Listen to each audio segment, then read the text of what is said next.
एकदम याच्यामध्ये चाटू फिरून घेते आणि याच्यामध्ये आपल्याला घालायचे तीळ.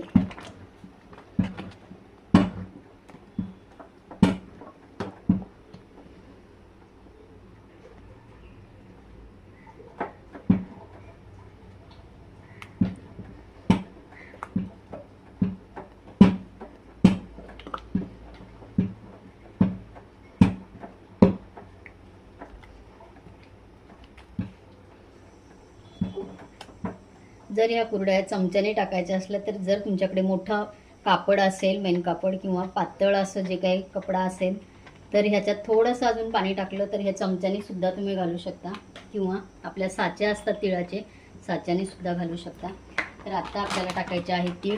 तर इथे भरपूर साऱ्या तिळाच्या कुरड्या म्हणजे तीळ घालून कुरड्या बनवल्या जातात कारण त्या ठिसूर येतात.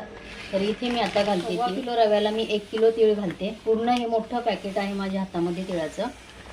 तर आता हे अजून थोडे ठेवले मी, हे मिक्स करते आणि नंतर परत दुसरे घालते.